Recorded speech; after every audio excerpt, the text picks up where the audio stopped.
분열의 발달적 기원에 대해서 함께 공부하겠습니다.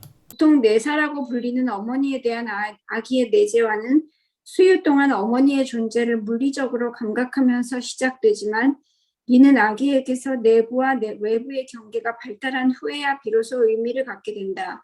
그리고 어머니에 대한 분리된 이미지들은 생후 16개월에 이르러서 점차 하나의 영속적인 정신적 표상으로 합쳐진다. 바로 이 시기에 영속적인 자기 표상도 형성되는데 처음에는 신체 표상으로 나중에는 아기에게 속한 것으로 지각되는 감각과 경험의 집합체로 형성된다. 그러나 아기가 가진 인지 및 지각 능력상의 한계로 인해 이 초기 단계의 표상들은 미발달된 상태일 수밖에 없다. 긍정적인 색채를 띠는 대상 표상 혹은 좋은 대상 표상은 배고픈 아기가 어머니를 간절히 원할 때 환각적 소망이 충족되면서 시작되며 이 대상 표상은 추후에 아기의 인지적인 지각 기능이 발달함에 따라 내면의 존재로 변한다. 이때 아기가 어머니의 긍정적이고 애정어린 측면을 내사하게 되는 동기는 어머니를 잃는 것에 대한 공포와 연관된 것으로 보인다. 그러나 부정적이고 나쁜 측면의 어머니를 함입하거나 내사하는 이유는 이보다 더 복잡하다. 가능한 동기로는 대상을 자기 안에 담아 버림으로써 제어하고 싶은 환상, 대상과의 외상 경험을 반복하면서 통제감 획득하기, 아무런 대상도 존재하지 않는 것보다는 나쁜 대상이라도 있는 것이 낫다고 여기는 마음 등이 있다. 임상 경험이 시사하는 점에 따르면 내재화된 적대적 대상에 대한 강한 애착은 그 대상과 더 긍정적인 관계를 맺고 싶은 열망과도 연결되어 있을 수 있다.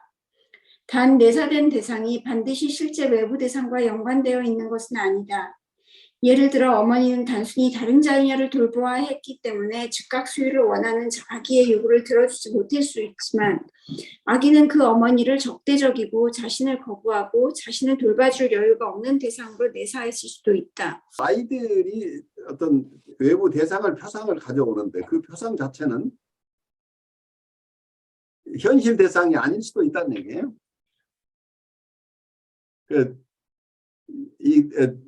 여기에서는 내사라는 인트로젝션이라는 얘기를 하고 있는데 프로젝션과 인트로젝션이 두 가지 축이죠. 프로젝션이라는 말 자체는 투사라는 얘기고 인트로젝션이라는 내사라는 말인데 이 투사라는 프로젝션이라는 개념은 자기 안에 있는 것을 밖으로 내보내는 걸 투사라고 그러네요. 자기 내면의 것을 밖으로 내보내는 것을 투사라고 그래요. 자기 내면에 있는 것들이 그게 정서일 수도 있고 경험일 수도 있고 관계일 수도 있고 어떤 생각일 수도 있고 여러 가지가 있을 수 있겠는데 이런 것들이 내게 아니고 저 사람 거야 하고 대상에게 주어버린다고 하면 대상에게 내 안에 있는 것이 밖으로 투사된 거죠. 그런데 밖에 있는 대상을 보면서 그 밖에 있는 대상에게 내가 느끼는 것을 다시 안으로 가져와서 내면화시키는 것을 인트로젝션, 내사라고 그러는 거죠. 그래서 투사와 내사가 반복되는 과정 속에서 인격이 형성된다 하는 게 어떠면은 여기 멜라니 클라인의 대상관계 이론인데, 그래서 투사라는 개념과 내사라는 개념이 굉장히 중요하죠. 근데 내사가 일어났을 때 그 내사 자체가 실제 외부 대상의 모습을 그대로 내사한 것이냐, 굉장히 유사하게 내사할 수도 있지만 외부 대상을 굉장히 곡해해서 내사할 수도 있다는 얘기예요. 그래서 같은 대상을 체험한 형제 자매 간에도 그 대상에 대한 이미지들이 굉장히 달라요. 어떤 임상 사례에서 보면 같은 어머니에 대한 이미지가 형제 중에 세 사람은 긍정적이고 네 사람은 아주 부정적이고 이제 이런 일들이 일어나죠. 그래서 그 환경 자체가 그대로 담겨지는지 아니면 이 사람이 가지고 있는 탁월한 요소가 내적 대상에 담겨지는지에 대한 의문이 생깁니다. 멜라니 클라인 얘기대로 한다. 멜라니 클라인은 처음부터 우리는 생애 본능과 공격적인 본능을 탁월한다고 보니까 데스 인스팅트하고 라이프 인스팅트가 있는데 이것을 먼저 외부 대상이 라이프 인스팅크를 많이 투사하는 사람, 데스 인스팅크를 많이 투사하는 것부터 시작이 된다고 이렇게 또 생각할 수 있겠죠. 그래서 우리가 타고난 부분을 먼저 중시한다면 처음부터 투사가 먼저 시작됐다. 그 투사를 받은 사람의 행동 양식에 따라서 또 내사의 내용이 달라지죠. 그래서 인터랙션이 일어나는데 투사를 받았지만 그 투사대로 행동할 수도 있고 그 투사는 굉장히 부정적인데도 그 부정적인 것을 돌려주지 않고 긍정적으로 반응하는 대상일 경우에는 이 내면화 내사 내용이 달라질 수 있죠. 그런데 어쩌면 아이는 좋은 엄마 투사를 했는데 엄마 상태가 안 좋아서 계속 신경질을 내는 나쁜 엄마로 현실적으로 기능해버리면 자기의 좋은 투사가 일어났지만 실제 내사하는 것은 아주 나쁜 것이 들어와 버릴 수도 있죠. 그래서 이 네이처, 너처가 같이 움직이기 때문에 어느 쪽 책임이라고 얘기할 수 없어요. 그래서 우리가 임상에서 만나는 분 엄마 탓이고 아빠 탓이고 그러는데 그때 네 탓은 없냐 이렇게 물어보고 싶은 욕구가 생겨나요. 그런데 이분들에게 당신이 그렇게 느끼는 건 아니세요라고 합리적으로 물음을 했다간 큰 사고가 나니까 이 보드라인 레벨에 있는 분들한테 질문을 자제하시라는 얘기예요. 그래서 그분들이 가지고 있는 인트로젝트된 내사된 내면화된 이게 아브젝트 레프레젠테이션이라고 할까요? 대상 표상 자체가 실제 있는 외부 현실의 대상과 꼭 같지 않을 수도 있다는 것을 우리가 아는 게 굉장히 중요하죠. 많은 경우에 변형이 일어나요. 제가 경험한 사례에서는 이제 자매가 엄마에 대한 이미지를 가지고 있는데 서로 어떤 이미지냐면은 엄마는 나보다는 다른 자기 여자 형제잖아요. 여자 형제를 자매를 언니를 또 동생을 더 돌본다. 나는 소홀히 한다. 이게 둘 다 가지고 있더라고요. 그 이유가 뭐냐면은 한쪽이 아프거나 그럴 때 한쪽을 돌봐주면서 돌봐주는 방식이 뭐냐면은 뭐 시시콜콜하게 이렇게 뭐라 할까요? 아기자기하게 막 도와주는 그런 형식이 아니고 그냥 큼직큼직한 것만 도와주고는 이렇게 그냥 같이 있어주는 거는 그 엄마가 할 수 있는 어떤 능력이라고 한다면은 애들이 원하는 거는 막 뭐 시시콜콜한 것까지 막 챙겨주는 걸 원하는데 엄마는 그렇게 못하면서 자기가 현재 같이 있어주지 못한 다른 자매를 갖다가 이제 걱정을 해주는 거예요. 아유, 걔는 내가 없어서 어떡하나. 이렇게 되니까 그 애 입장에서는 엄마는 나는 몸이 아픈 나는 걱정 안 하고 왜 딴 사람은 걱정하냐. 딴 사람이 뭐가 문제 있을 때 같이 있어주면서 그냥 이야기 들어주고 가만히 있어주는데 엄마는 같이 있어주면 좋다 그랬는데 또 아유 걔는 괜찮은지 모르겠다 이 표현을 한다는 거예요. 그렇죠. 그러니까 엄마는 양쪽을 다 걱정하고 돌보고 있었는데 이제 두 사람한테 자매들한테는 뭐냐면 엄마는 나를 안 돌봐주고 언니를 걱정하는 사람 또 동생을 걱정하는 사람 이렇게 되더라고요. 근데 그거를 나중에 나이가 들어서 그렇지 않다는 것을 깨닫게 됐어요. 지적으로. 그런데도 이 마음속에서의 정서는 계속 그렇게 움직이는 걸 이제 그런 걸 보면서 처음에는 저는 이제 각자의 말을 들었을 때는 아 정말 엄마가 조금 이렇게 돌볼 줄 모르는 사람이구나 생각했는데 나중에 보니까 생각보다 잘 돌보고 있었어요. 근데 그래서 이래서 이야기는 다 들어봐야 된다. 이제 그런 경험이 있었어요. 그러니까 오늘 과잉으로 돌보고 있었을 가능성이 높죠. 그러다 보니까 분리개별화가 지금 안 돼 있어서 엄마는 무조건 다 해주는 사람으로 그런 이상적인 존재가 되달라고 우기고 있는 것 같아요.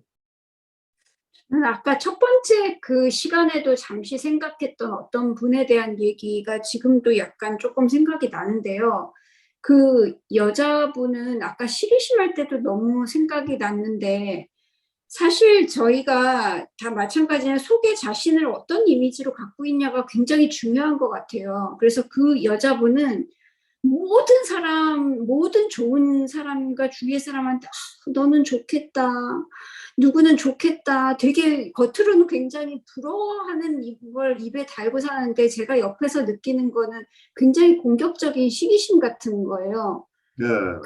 근데 아무튼 아까 그 파괴라는 얘기 들으면서 딱 그분이 생각이 난 게 그분은 누가 어떤 그 공격성은 굉장히 내 안에 있기 때문에 밖으로는 표출이 안 되는데 저는 굉장히 공격성을 느끼는데 무조건 좋다는 이유만으로 그거를 부러워하고 시기하는 것 같은 느낌이에요. 그렇죠. 누가 좋은 예. 것을 가지고 있다는 것 자체가 못 견딥니다. 그러니까 지금도 이거를 투사라는 이거 단어를 들으면서 생각이 나는 게 그 안에 자기의 이미지가 너무 나쁜 사람은 다른 좋은 것들 자체를 참지를 못하고 다 끌어내려고 왜 너는 나처럼 이렇게 나쁘지 않아를 계속 얘기하는 것 같은 느낌인 거예요. 나보다 그러니까 좋은 것을 가지고 있다는 것을 못 견딘단 말이에요. 내가 가진 그러니까 것보다 좋은 것을 가지고 있는 사실을 나도 저걸 갖고 싶어. 하는 부러움이나 예. 아니면 나도 저걸 갖기 위해서 노력하면 가질 수 있을 거야 하는 소망이나 이상으로 가져가는 게 아니고 내가 불편해하는 마음이 안 생기도록 하려면 제 것을 없애버려야 된다. 파괴해버린다.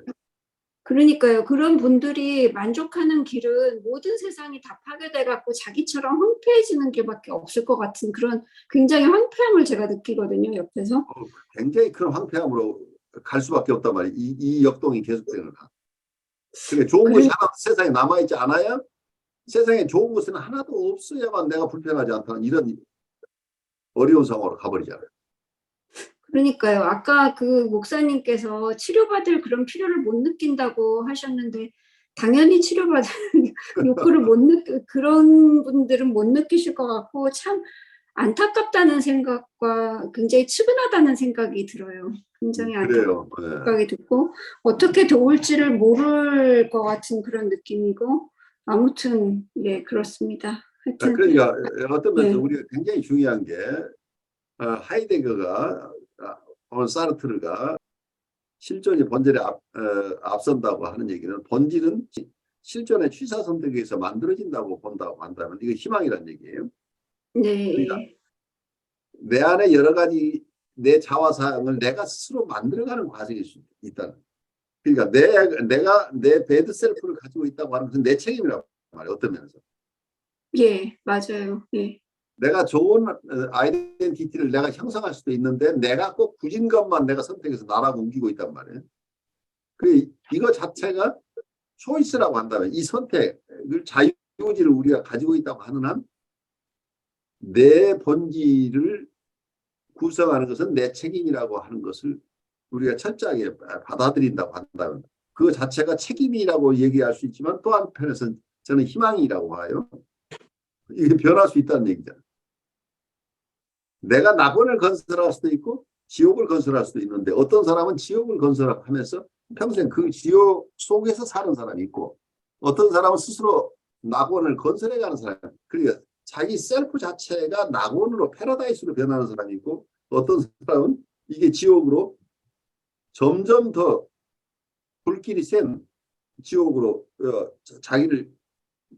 자기 모습을 만들어가는 사람도 있다는 그 만들어가는 것 자체가 자기의 선택이라는 철저한 의식이 생겨난다고 한다면 우리의 이걸 숙명이나 어떤 우리의 의무가라기보다는 이걸 희망이라고 우리가 받아들일 수도 있지 않겠냐 이런 생각을 해봐요.